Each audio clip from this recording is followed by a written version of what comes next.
Morning. It's time to get up. Wakey, wakey, eggs and bakey. Time to get up! Yeah, my throat's too busted to do that. Plus, we retired that joke, like, God knows how many episodes ago. But, boy, are things really getting intense. Like, Yeah. Bruh.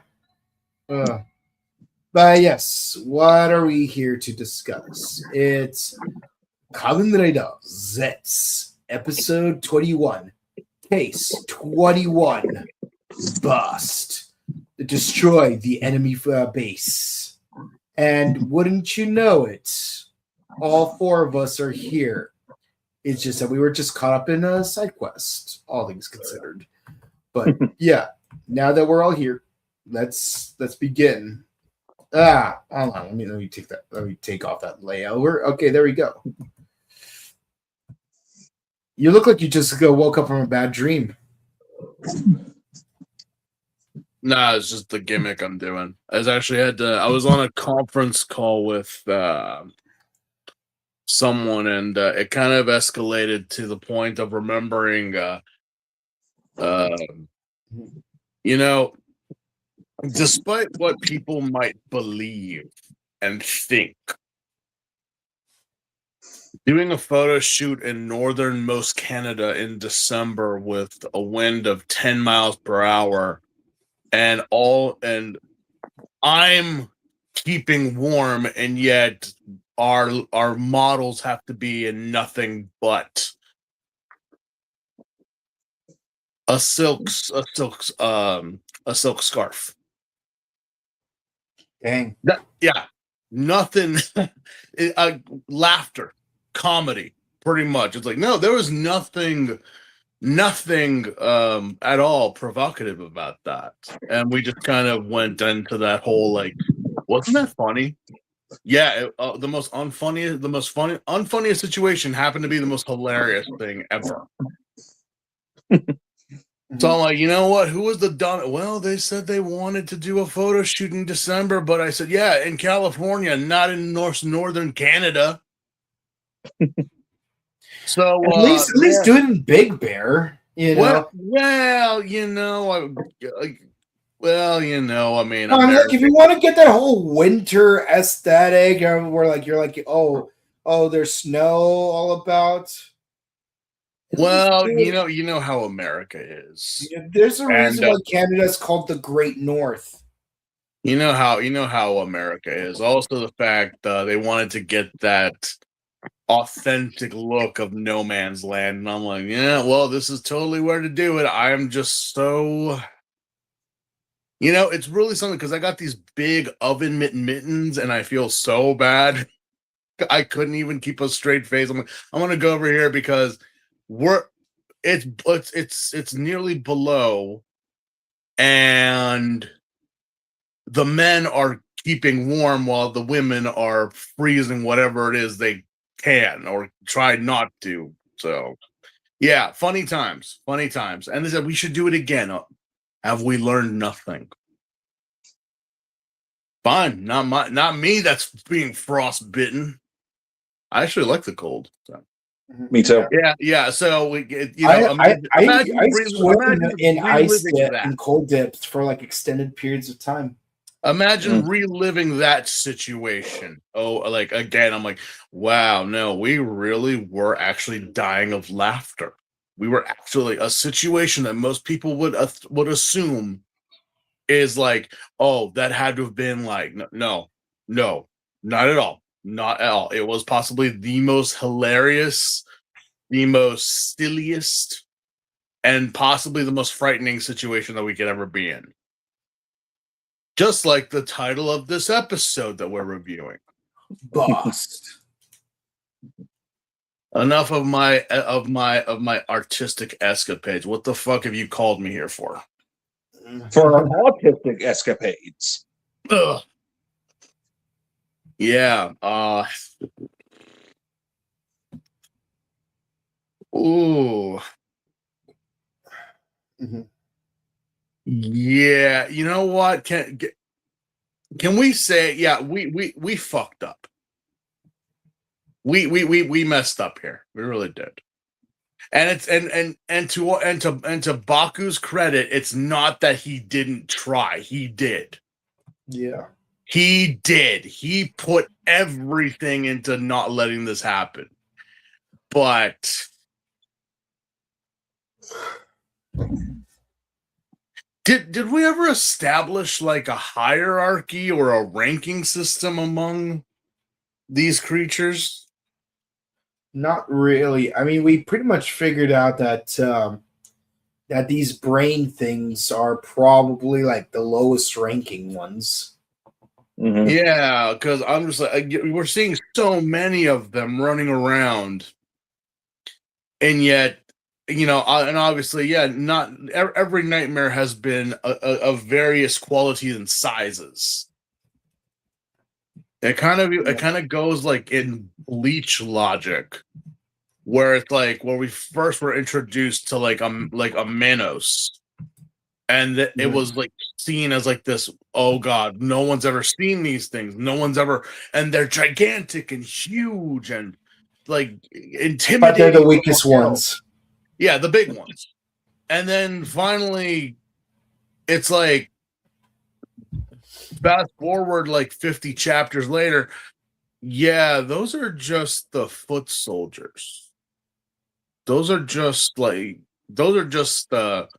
can literally they're just it's literally like a tree. It's a tree pretty much. They're big, it's intimidating, but really there's not much to it. Oh yeah, if it falls over or it crushes you, yeah, that's bad, but there's really nothing. It's the Ahuchas and the Vostalordes is what you have to worry about. And what are those? Oh, they look like the regular ones, but they're a little bit more smarter. As opposed into this situation, it's like, yeah, it just seems like this one, what we finally have confirmed with the Demon Lord is more like, I guess it's just the number of infected people that he has. Because again, every single nightmare has only dealt with one person, or maybe 2 or 3 at most. But you're infecting children, like a wide variety of children that don't know each other, go to different schools, live different lives, and it's like, wait, are we tapping into Nightmare on Elm Street here? Yes. Are we tapping? Yes, we are. Are we tapping? So Freddy Krueger or Scary Terry is going to show up. Yeah. Are we tapping into that where it's like, yeah, these kids don't know each other, but they're all in the same dream. But there is a connection, and it's not that they were once all at a kindergarten together or God knows. And then met up at a high school reunion where everyone except for one jerk died. What? Even in the original movie, they didn't really clarify, like what connected the kids to, besides the fact that the parents like killed Freddy Krueger. Like there was really no reason for him specifically to go after them. Like why didn't you just kill their folks then? I actually got notes that it like in the Michael Bay reboot, say what you will about it, he actually was going to tap into that until someone in the fucking studio was like, no, people are going to get mad if we change the lore, so we got to do that. So you were originally going to kill an innocent man, and then he was going to kill the kids because they lied, and then he was going to go after the parents. But instead, you decided to make him into a child diddler, which that has never been confirmed in the original series. Only because of Freddy versus Jason, which is not canon. He's a murderer. He's a violent person, yes, but that I don't think so. Anyway,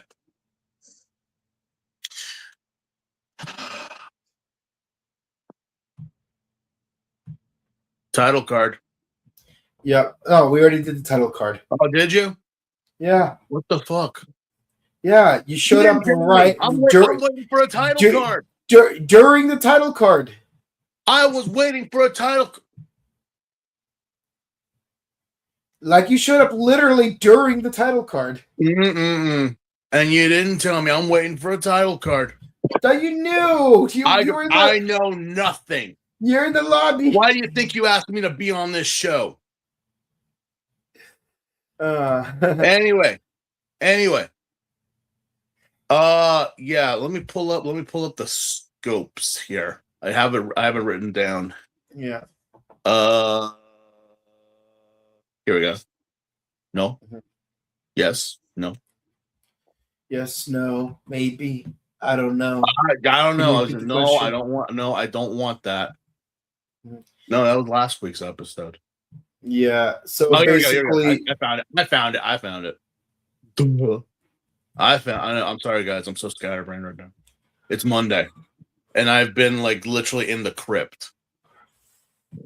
yeah. Anyway, I know the so feeling. yeah, case 21 burst. Well, you're damn right about one thing. So we find out that the kids are all the kids went to go see the Minecraft movie. Mm-hmm. Basically, Yeah, it turns out Chicken Jockey is like the sleeper code. Yeah, that's the word. Just a whisper, chicken jockey, and all these kids will just start like, speaking Russian. Yeah, it's like 0, 1, 0, 1, 1, 0, 1, 0, 1, 1, 0, 1. Shut up, Agent 5. Anyway, yeah, so we finally get a demorph or a face reveal to Agent 5. Mm-hmm. And man, the guy works out. The guy works out. Oh, like, okay. Yeah, there are all types. There are all types in this organization, I guess. He kind of demands that Nox tells him what's going on. What are you and the Nightmares planning on doing? What is it that you are trying to get? And Nox just says, I just want to burn the world, to corrupt the world that Code made. So are you confirming that our lives are just a simulation? Is that what you're saying, Nox? Anyway, yeah, so the kids have all been infected by the Minecraft movie and the god that is Jet Black. Except it's Fuji. Mm-hmm. Yeah, so apparently all the kids have been having the same dream. They all go to this Dragon Quest-esque world. And apparently what's it called? I forget what the name of the world is called. Well, it's literally Minecraft. Yeah, it's like a puzzle world, basically. Here, hang on. But okay, this has got to be the. Baku had a hard time saying. I'm looking at it right now, and I can't even block create. Block create. But it's like block and create, but like they're connected by the K in block. Yeah. So it's like I'm looking at. I'm like, you couldn't have just said block create. It's just one word, block create. Which I'm like, it sounds like a ripoff of Loot Crate. Which the less we talk about Loot Crate, the better. Yes, the Kinder mechanic. Yeah. So you see, we got from this episode play Elder Scrolls instead of Minecraft. Yeah, we got the kid version of it. Which some people did kind of send comments saying, are you guys sure that it's Dragon Quest? I never said, we just said that they look like it. I never said that this was 100% Dragon's Quest. I just say they look like it. Yeah, so let's see. Yeah, apparently, Baku tries to investigate, only to find out that none of the kids know each other. They are not. They don't know each other. They don't go to the same schools. They don't go to anywhere. The only thing they have in common is the game, I guess. Which, all right. Yeah. Now we check in on the lady. You know you're evil when you have violin music and you're painting in pastels. Yeah. The only thing you're missing is biting into an apple. And also you got spider lilies as your centerpiece in your pop. Like, yeah, shit's about to go down when you see spider lilies in anything. Everyone thinks it's an anime trope. It's not just an anime trope. No, it's a Japanese trope. Yeah. It's a thing of culture, damn it. Yeah, so apparently our best girl Nausicaa has dug up information that all the kids have literally been drawing. What is it with kids and drawing in Japanese TV shows? I tend to see that, like, when something bad happens, it's like the group of kids infected all do the same drawing. One of the early references I can remember was I think it was either Space Godzilla or something where they went to that school of psychics. Help me out here. That did happen in Godzilla versus Space Godzilla. Where they're like, show us your drawing, Miki goes to like the psychic place. And they're all like drawings of Godzilla. I'm like, well, this is a Godzilla movie, so of course that's gonna happen. But that's supposed to be a thing that, in most horror or even like regular shows, if there's something bad happening, they all have drawn it for some reason. Mm-hmm. And yeah, it's all pretty uniform. A multicolored man in robes that apparently they have never seen, but they are aware that it exists. Okay. Okay. This is not good. This doesn't end. Doesn't sound good. This doesn't sound like it's like we're gonna be in a happy ending. Yeah, so what else happened? We do get to see Koreha. Our dear Papleon finally doing something.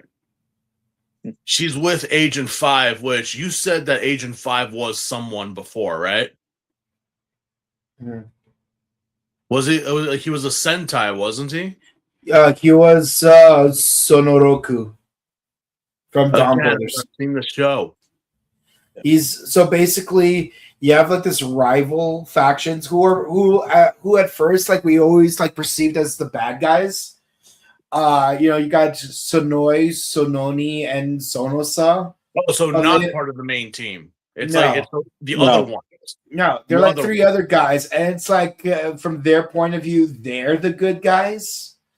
So much so that they even have to take a break from their ongoing rivalry with the Dawn Brothers to like help Santa deliver presents. Mind you, they were the antagonists for the first 44 episodes. So pretty much, well, no, you know what? I've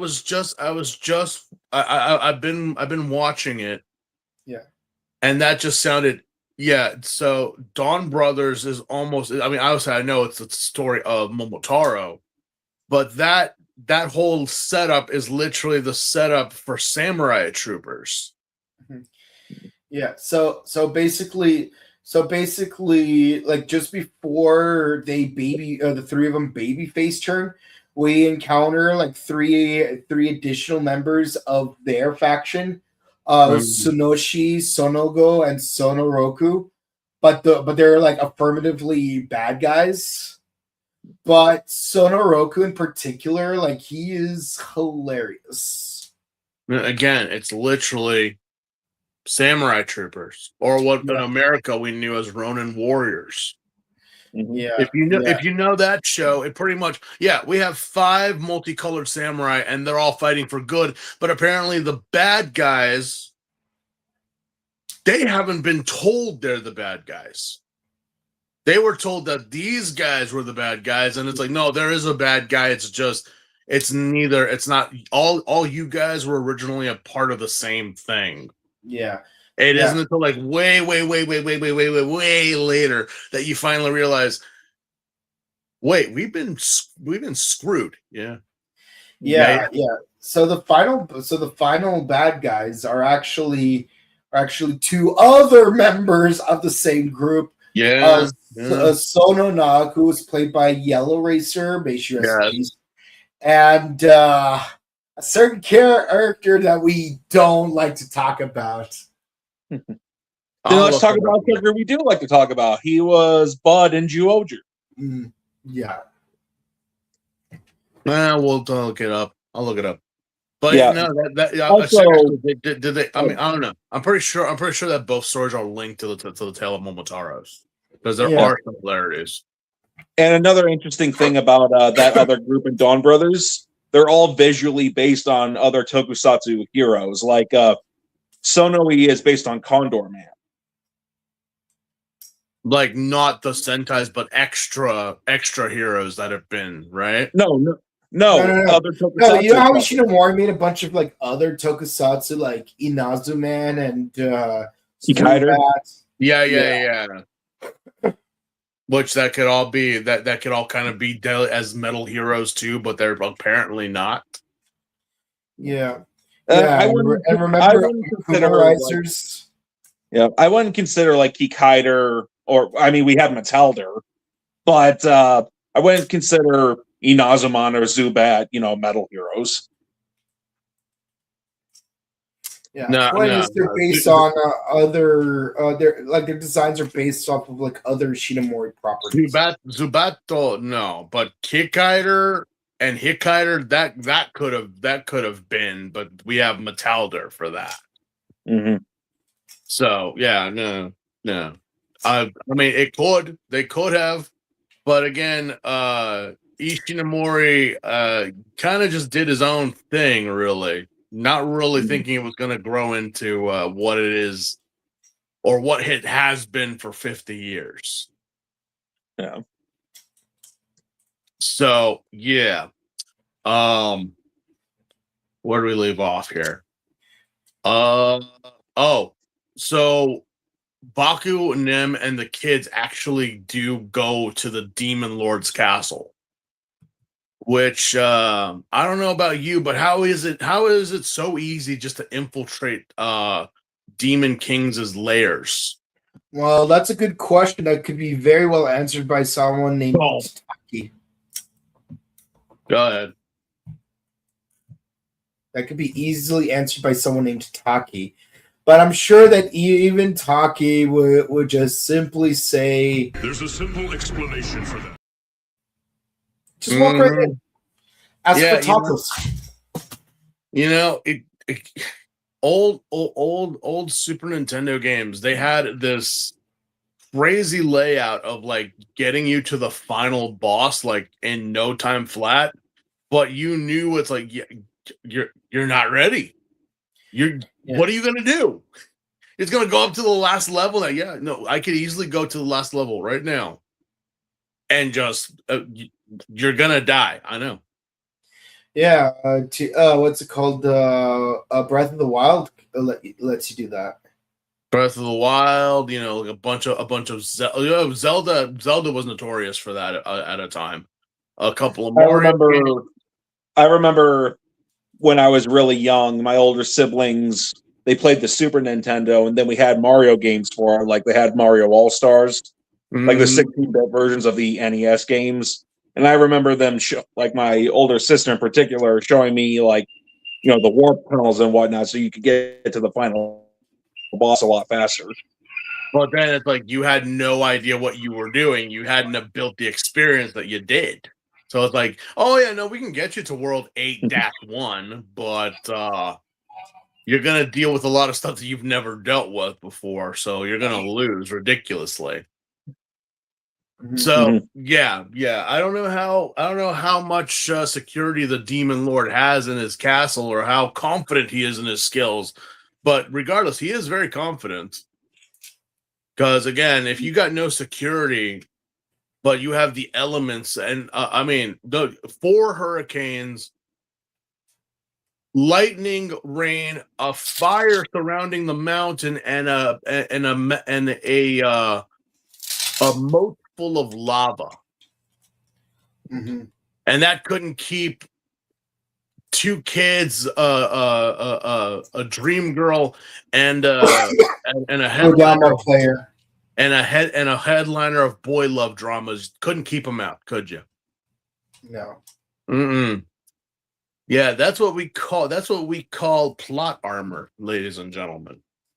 Anyone else? Well, how do we know? Hey, it's better than what we ended up with for what's it called? SAO, where like literally power of love nullifies paralysis, admin paralysis. Let's not even talk about SAO. Oh, did everyone see the news that Dot Hack is actually coming back? Impressive. Dot Hack sign Bandai Namco has actually announced in Japan that they are working on a new Dot Hack series. Yeah, but how do we know that he didn't intentionally let them come into the castle? Well, that's the thing, that he's that confident. Like, he just left the drawbridge open and a gaping opening for them to get in. Like, no, I want you guys to come in here because you're kind of doing the job for me, which technically, yeah, that was the thing that I kind of said the whole time. Like, why are the kids coming with you? Yeah. If you know that whatever it is targeting the kids, why on earth? It would have been something if the kids, like, purposely, because they apparently they're the main characters of this dream. Mm-hmm. That if they were like, no, we have to because we're the chosen warriors of light, or we got all 7 Dragon Balls. This sounds like Goblin Slayer waiting to happen. Yeah. You know, we all know that first episode of Goblin Slayer. You know, we all know what happened there, right? Really, no need to talk about that.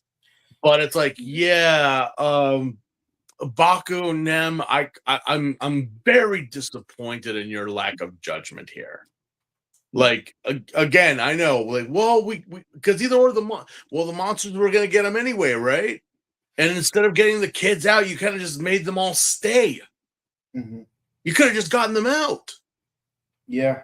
But again, we wouldn't have that relevance of because our beautiful little cherubs are gathering the children. Literally, they attacked the village and are gathering the children. Like, that's their job, is just to bring them there. They're not going to fight. They can't fight. These things are weak. They're pathetic.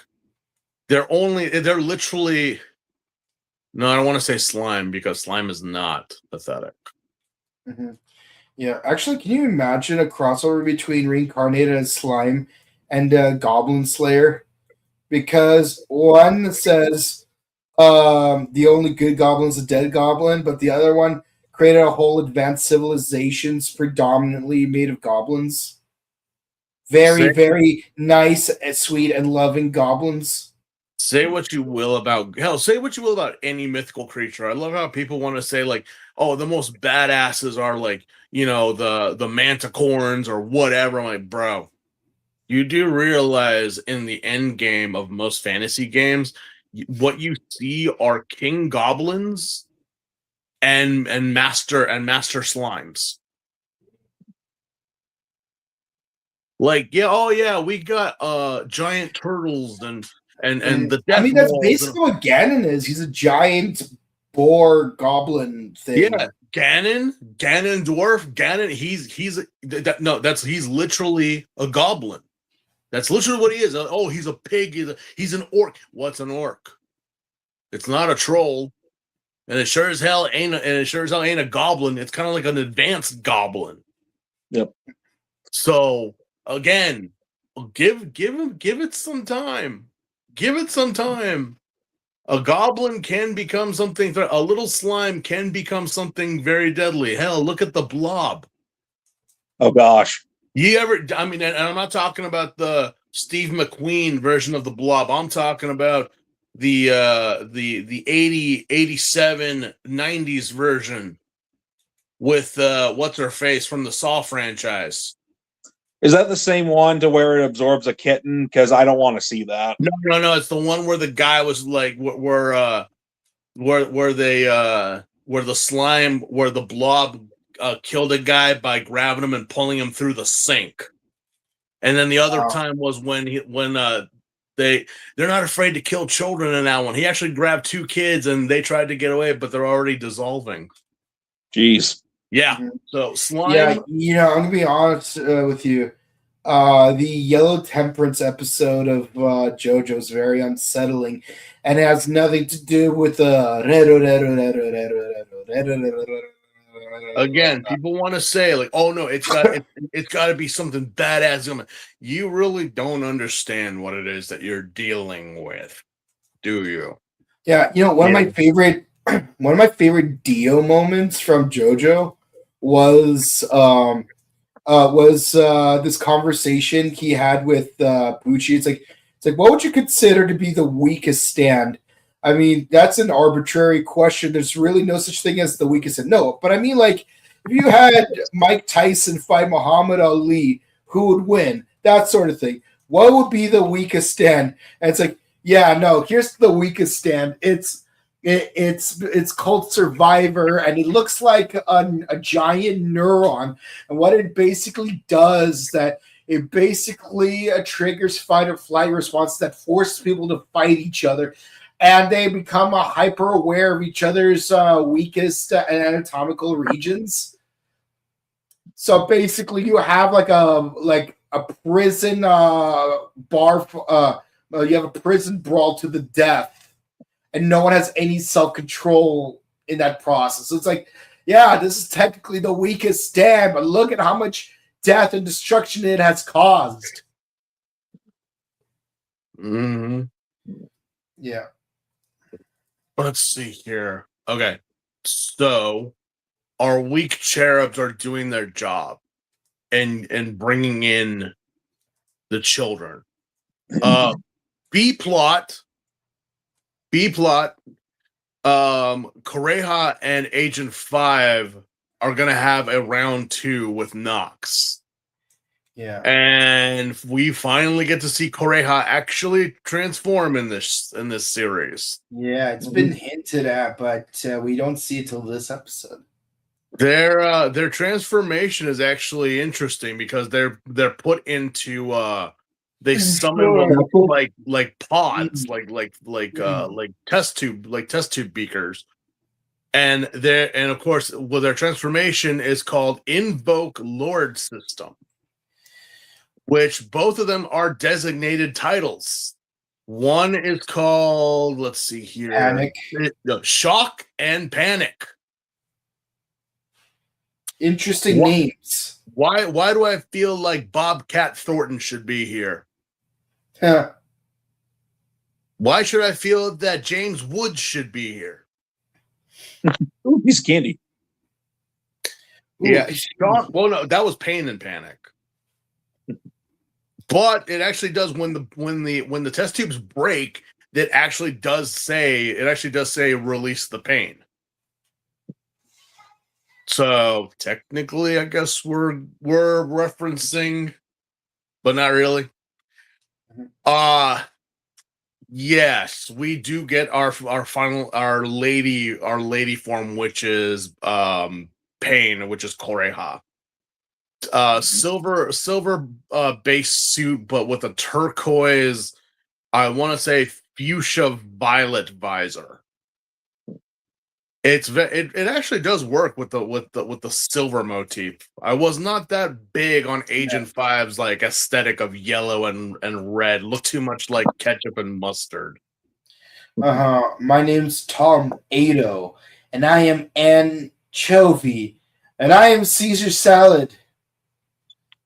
I will say though, the fight between Koreha 5 and Nox was actually the highlight of this episode.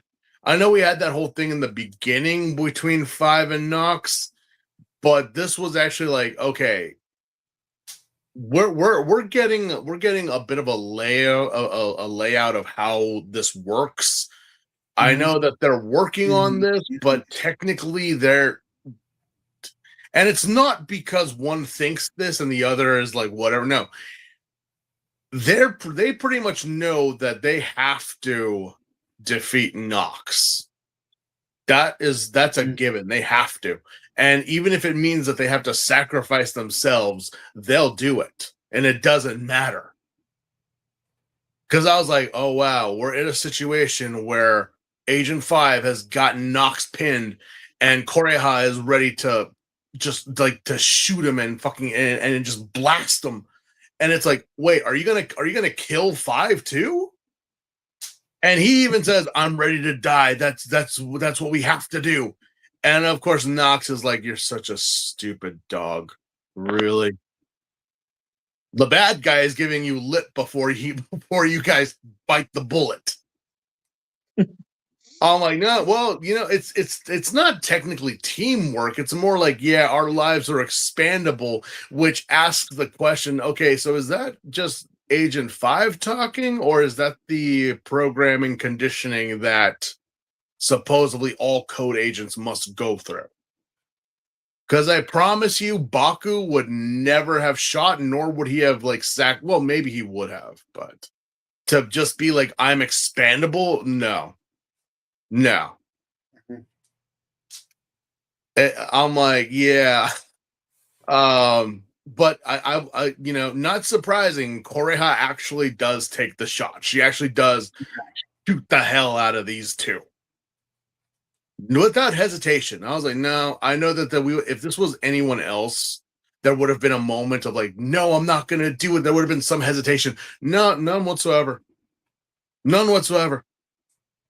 She just charged up and bam. Although God knows why the bullet went like 20 different ways before going straight and then landing. It must have been just it was probably just an artistic aesthetic. Yeah, but yeah, she does. She shot through them. She literally special beam cannoned the hell out of Agent 5. Is he dead? No, of course not. He's not dead. We still have like 20 more episodes. He's got to at least die by the 40 port, by 40. So he's got 20 more left, if any. Yeah. Yeah. Again, back to the A plot. The cherubs keep coming. Nem does her little magic thing, which I was like, oh yeah, that is a thing with her. She's a paladin, I guess. And she actually does knock out one of the cherubs in the most Nem way possible. I was just like that. If she actually made the thing disappear, I was like, nope, that's not. No, she makes herself disappear and then she falls on top of the thing.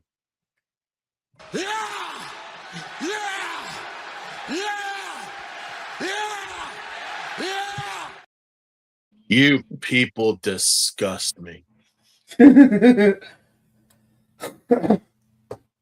No, I know. It's like I know some people are like, it should have been me. Oh my God, no. I gotta get that clip. Yeah, there are so many moments we could have used it in Patligan Fies, in Ols. What's it called? Paradise Regained. Paradise Regained. Oh God, it should have been me. No. No. What's his name? Masato would have used that button. It should have been me. The whole Otoya and Maya relationship. Yeah. Like, you do know she's a pearl, right? Like, no. I know in real life, our dear Maya is actually a famed model and everything, but like, no. Latoya, don't. I know, don't. But yeah, we could have used that clip. Yeah, again, the situation be damned. They don't know what's going on, but I would have been like, yeah, let's get the kids out of here. Why are they all here? I think your theory, Mike, has actually come true. Because we actually do get to see the fallen cherubs that did die. All of them kind of came together in some in some creepy way and actually gave the Demon King a body. Didn't we just discuss this in Cosmos a little bit ago? Yes, we did. I mean, Yeah, with cotton candy sheet.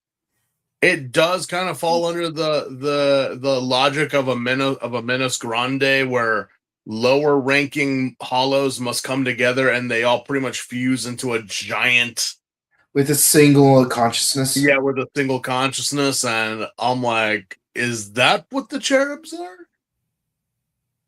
Mm-hmm. Okay, that's fine. But yes, Scary Terry has finally shown himself, and again, you got I always wonder, did these children actually draw these pictures that they show in the show? You know, like really, because there are some that are shown that are like, that's really good, or I think we need to get Junior a therapist. Yeah. Because this is Charles Manson level of art here. Mm-hmm. Oh gosh. Yeah, no. Take go. I think I have it noted right here. At the and where am I? It's a beautiful thing to get old, but you know, not so much the aesthetics of the eyes. At the 18-minute and I want to say 45 mark, the kids' eyes go blank. Mm-hmm. They're tripping. They're having a horrible trip. And we start seeing the drawings of all these children, of what they've done, you know? And again, look at every single one of them. Mm-hmm. I want to know, did these kids draw this? Because some of these are really, really good. And some of them, and aesthetic wise, I'm like, you know what? No, this is what a child would draw. I do believe that. Some of them, I'm like, this is a little advanced, and I think we need to get Junior a therapist. Mm-hmm. I believe my favorite one has to be like the second to last one. Yeah. Because it's just a sketch of its face, black and white sketch with the red eyes and like a blood red scribble on the side of the page. I'm like, okay, yeah, that's metal as fuck, dude. But I think we need to get this child a therapist. I think we do. What does that mean?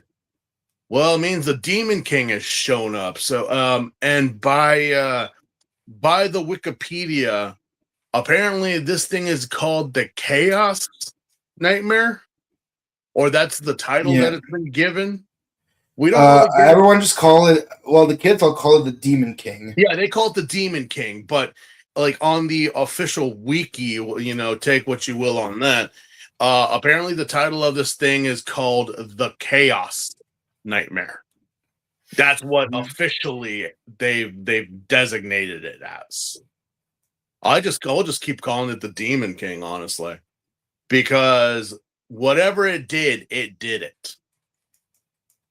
The kids are now tripping and now going into the dark hole that is this thing's body. No joke. It's literally like a scene ripped out of Nightmare on Elm Street. The children just go in to the void of this creature's body, not knowing where they're going to go, but they kind of assimilate into the thing's body. Yeah, it's kind of like that episode of Beetleborgs when when all the kids end up like going like being brainwashed to go through that one portal thing? It's more. I don't know. Beetleborgs can never get this frightening because they'd Oh probably no, they'd it probably send couldn't. another But stack you of never. letters to Fox saying like your show gave my child nightmares. That's the And point. That's the point. As I've said before, and I've said it again, you don't look at characters like Megatron, Cobra Commander, Lord Zed. Lord Zed, even Rita or Freddy, Jason, Michael. These are killers' names. Sounds like I just named off a boy band. Yeah. Okay, the priest from Hellraiser, Pumpkinhead from the movie Pumpkinhead, even Jigsaw. All right, like you don't look at these characters and say, you know what, little Jimmy, you should sit here with me and watch this movie or watch this show with me. Yeah, it's surprised. You'd be surprised to know that Pinhead wasn't actually the main villain in the first Hellraiser. No. It was If not. anything, technically, he was the protector. He was doing his job. He was pretty much like, again, watch it. I God knows what happened. That they're like, yeah, I think 2 or 3 is like, yeah, no, he's the bad guy. Why? He was just doing his job. Like someone got out and he went to go get them back. How is that a bad guy? Well, because he's sadomasochistic with a bunch of pins in his head. So, and don't you judge him. You don't know his life. Mhm.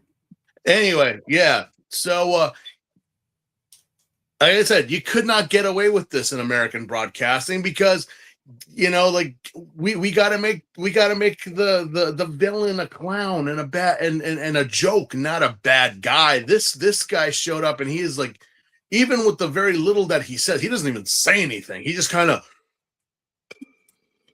and then he just opens up and the kids get assimilated. I'm like, oh, that's a badass right there. Mhm. That's a badass. Yeah. And if kids have nightmares, then good job. You did it. You straight up did it. Again, I don't know why. I don't know why we try to make things all kid friendly now, especially I'm like, no.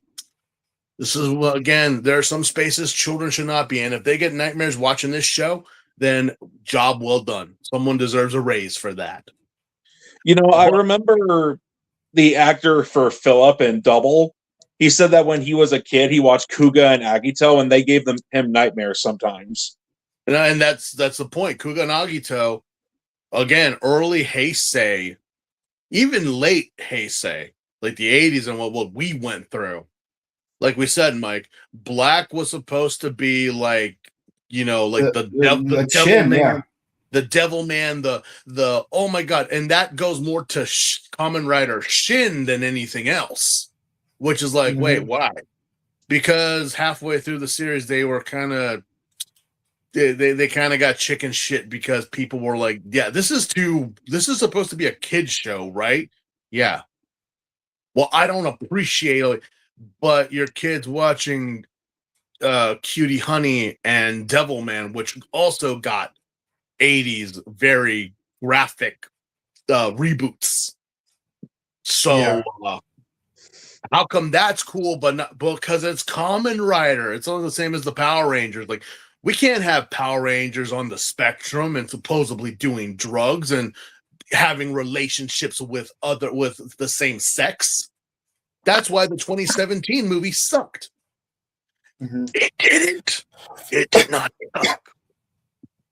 I didn't like him though. Again, you can't handle the nitty gritty. You can't handle the spice, the flair that we're trying to give you. If you want Saved by the Bell meets the Justice League, then go watch the original TV show. It's available. If you want Ichigo, then skip the first 13 episodes and then just go straight to Ichimonji and then to Hongo. But I guess again, TV guidelines and just people can't handle it. I want to know. I want to know if there's any if anyone in Japan, if anyone has any connection to Japan, what are people's thoughts on this episode? Please let me know. I want to know. I want to know how the reaction to this episode actually went. I just want Power Rangers. I just want Power Rangers to be good again, like how it was for Mighty Morphin to RPM. Because we have to make the Rangers great again. I know. Yeah. I'm not asking for it to be dark and gritty. I just don't want it to insult the viewer's intelligence. Mm-hmm. No, that's exactly what I mean. That's why, sadly, I think the series died, in my honest opinion, because you're not. Give the people credit. Seriously, give them some credit. Yeah. If you see the seasons up to RPM and then compare them to Samurai to Cosmic Fury, you can definitely know. People could say like, oh, well, yeah, no, RPM, Time Force, Wild Force, Lightspeed Rescue, even Lost Galaxy, like, you know, the last tail end of the Saban era. Those were supposedly the gold standard. You know? Yeah. And then compare them. It's like, well, you're right, guy. But what was the difference between then and now? It's because apparently whoever's in charge now only thinks we care about one thing and one thing only. Mighty Morphin.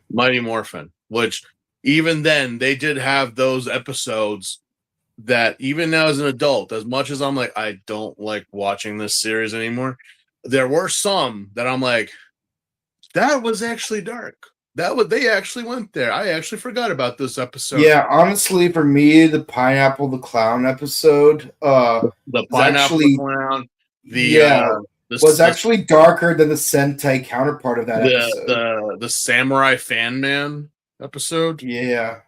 Even Lokar. Even when Billy got a girlfriend, that was kind of dark, you know? You're like, whoa, we're actually involving innocent civilians in a plot of mass murder. All right. You know, whether it's Mighty Morphin or Jew Ranger, Terror Toad is frightening either way. And let's not forget the episode where Kimberly was trapped on a plane with her uncle. Yeah. The one where she had to land the plane. Yeah. But again, my point being is that this actually took a dark turn because Baku and Nem actually were being pinned to the wall and held against their will. All they could do is just watch in terror as the children are being taken away by this creature. And as we all know, or if you're new here, you don't know, when the target actually gets taken by the nightmare, like, you know, crossing the door and everything, that only means one thing and one thing only. Yeah. The nightmares mission failed. Which we haven't seen since episode 3. Yeah. Episode 3. Literally 17 some odd episodes ago. 18. The whole world, the whole dream world goes black. Even like, you know, we cut back to our B plot of the agents versus Nox, and they got a lot of stamina, really, only to realize like, we're not done here. We're not. Oh no, we're done. Like we're done. We're totally done. It's like, why? Like, guy, look, the world is disappearing. Time's up. The dream's ending. You know what that means. And again, this situation only ever happens when the nightmare succeeds.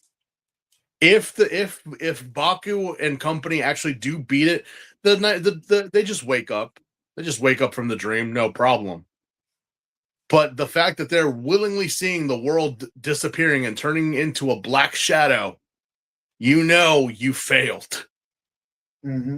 That's it. It's done. And even Nox is like, oh yeah. You should have helped out. You should have helped out the rookie instead of coming after me. Yeah. And he warned them too. Yeah. Nox even told them.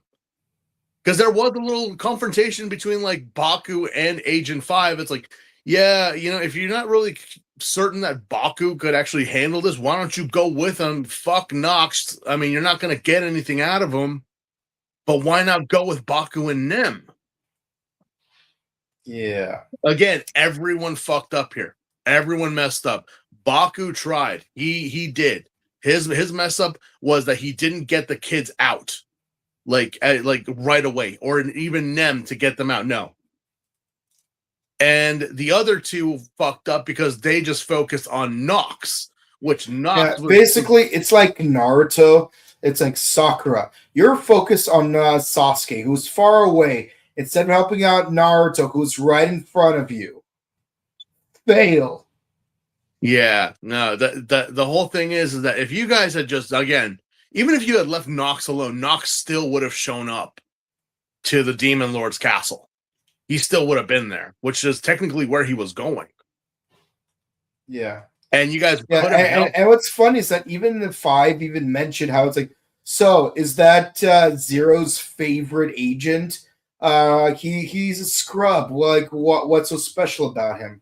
That's a trope even in like any type of media I do not like, because if you guys are the seniors, like the older, and like, why don't you help the rookie out? Why don't you? It's not my job to be. Yeah. So, but if the rookie fails, then you guys fail. Yeah. I think there's a line that Jacob might be familiar with involving two brothers not in a van. Two very specific brothers. What was that one thing that one of them said about the other? The one from New Jack City. Am I my brother's keeper? You're right. You are right. Are we talking about Cain and Evil from the Bible? Yep. If you guys are all on the same side and on the same team in the same directive, again, that's on you. Now I want to see who Agent 3 is going to blame for this one. Yeah. Either or, yeah. Yeah, the sky is turning purple again. Yeah. The clouds, more people getting infected. The clouds are starting to go multicolor. Red lightning is clashing. Fuji and Best Girl Nausicaa, they must do something. But we cut to the children who were asleep in their beds. And just like, I don't feel so good, Mr. Stark. Mm-hmm. Yeah, I was going to say they Thanos'd the kids at the end. Yeah, they literally dissolve into powder. Jammies and all. Again, very unsettling. Technically, the kids are dead. Mm-hmm. And within the eye of the storm appears our nightmare, as metal as fuck in the center of the sky, just kind of looking down and breathing menacingly as he stands there. Yes. He's just standing there, menacingly. We also get a cameo from Mothra. Yep. Or it could be Batra. No, I'd say it's Mothra, because when GMK came out in 2001, they had theater exclusive figures, and one of them was a translucent purple Mothra figure, which I have. Jay, settle this argument. I say it, but some people disagree with me. Batra's a boy, right? Yes. Yeah. You know how many people have told me that Batra is actually a girl or a female? I'm like, no. Why do you think that? Well, it's because, like, they said there was Mothra. Yeah, it doesn't mean that they're both the same. For as long as I've been a Godzilla fan, and for as long as I've been going to G-Fest, I've never once heard anybody say that. I've had many people argue with me, like, no, Batra and Mothra are females. They are both, like, who said? I can understand Mothra and the Mothra species being female, but Batra went through no such thing. Yeah. And not it's to kind of mention, weird. It's weird to me when Toho themselves confirms things and then people are in denial of it. yeah, you know how many people are in denial that literally that I say like Biolante is actually a female or one of the few female kaijus that exists? Oh, what boggles my mind? And when people fully and I've seen this. I've seen it to where fans understand that the Heisei series is a different continuity and universe than the Showa series. But yet, they can't wrap their minds around that none of the Millennium Godzillas are junior. They never said that the Millennium was a continuation of that. The story was done. It's over. That story's done. Here's the thing, is that Toho has confirmed several times that none of the Millennium Godzillas are junior. No. There's books that show timelines. There's official websites that say the synopsis. It's like, if Toho's word isn't good enough for you, I don't know what is. I mean, don't forget, according to Toei, the official final form of O's is Putotira, but people still say, "Oh no, it's Tajidol." It's Tajidol, especially now with the movie that they have, Tajidor Eternal, which I'm like, no, that's Taj, that's Ankh. Like that's literally Ankh. No, he goes Tajidoru in the final episode because it's symbolic of him and Ankh. Yeah, it's their bromance, okay? It's their bromance, all right? Ankh is best bird husbando, and his love protected aging. Yeah. So, and not to mention, well, by that time, the good doctor had already stolen the Putotera core metal, so he couldn't use them. So there you go. Anyway. Yeah. Well, actually, it's while they were destroyed because he put them into like the Giga scanner, like the 7 that AG had, put them in the Giga scanner, and then all 7 of them were absorbed into the black hole thing. Yeah, yeah. But yeah, Mothra aside, we see Agent 3 kind of, I don't know if he's disappointed or what is that face? He just has I swear L has more facial expressions than this guy does. Yeah. But yeah, he kind of declares a code red and not the soda. Mountain Dew, we're still waiting on your reply. Yeah, like that's totally Gamera, dude. Well, we're gonna have to start doing Gamera freaking review. Oh God, no. Let's just touch on the Heisei. I'm not going through a marathon of Showa Kennys. Oh hell no. Let's just stick with Heisei. I'll even take on Gamera the Brave. I'm more than happy to be a part of it. I'll even take on Gamera the Brave. That's the only Gamera movie that I don't have. I need to get. We can even review the Netflix version of it. Anyway, yeah, we're code red here, people. We are literally code red. We're fucked. We're massively screwed here. Game over. And obviously the lady, our precious lady, abstract art is a wonderful way to kind of like show. Yeah, she basically draws the what's called the Ultraman title card. Yeah, the post opening, and then the dunk. When they got in like swirly paint, the swirly paint, the original Ultra Q, because again that's where it all started. Yeah.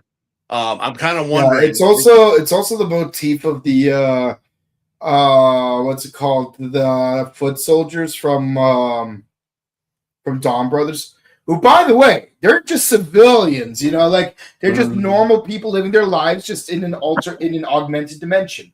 Yeah. I was kind of with the lady. I am kind of wondering what she meant with, like, because she gets the last line in this episode where she's like, "Our free and beautiful world will One be without here code. soon." What Yeah, exactly? that sounds like something I would hear from Gundam Seed. What exactly do you mean, my dear madam?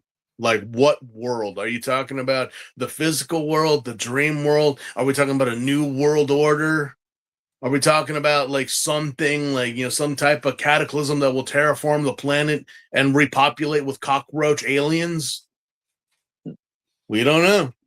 No, we We already don't had Cataclysms and Go Juger.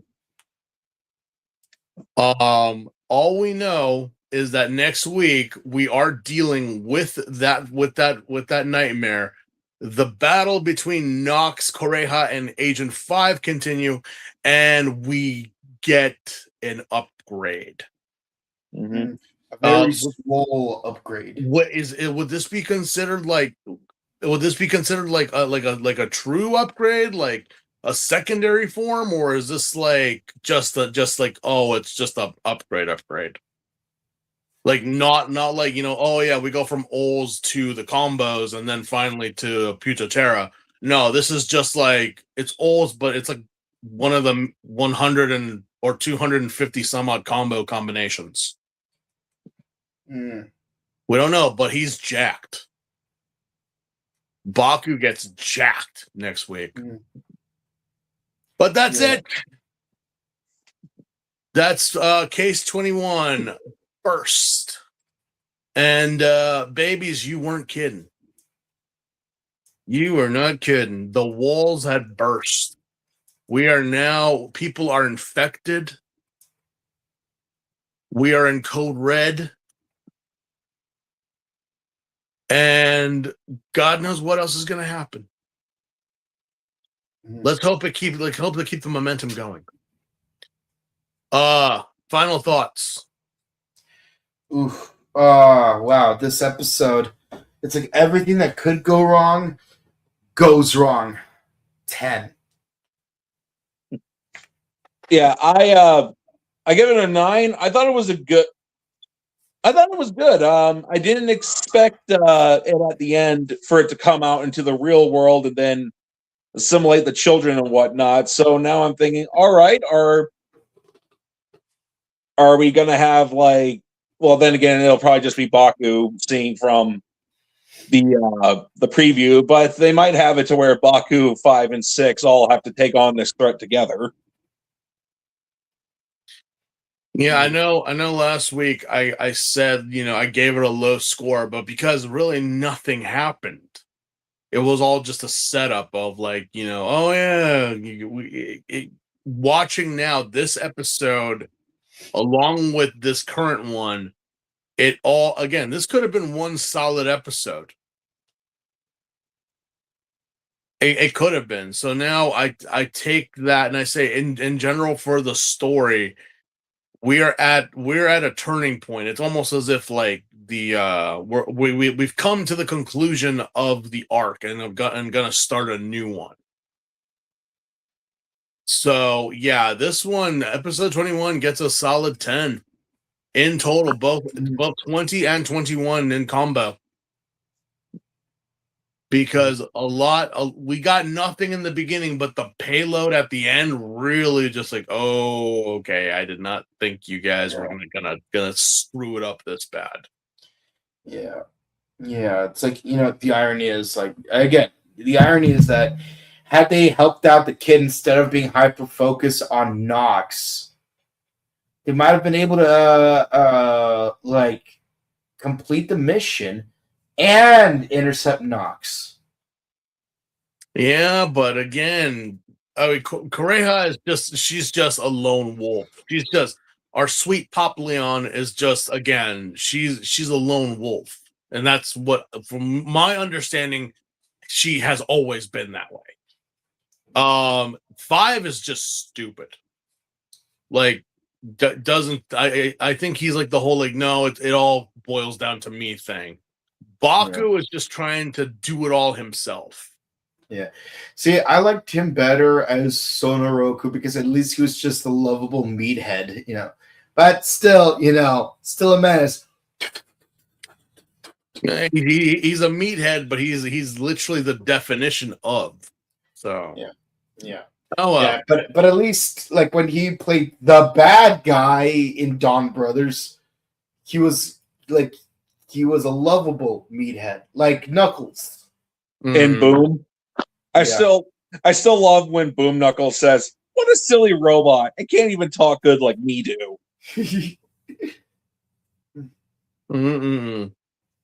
All right. Yeah. What do the people have to say, if any? All right. We do have any. Let's see. We have our electrokinetic fanboy Justin showing up. Catastorm. Thank you for cheering us on. All the love and support. Baku's first nightmare was, yes, you did mention that quite a lot, actually. First failed mission since Fuji. Yeah. Mm-hmm. And this one falls under Baku. That one was actually all Fuji.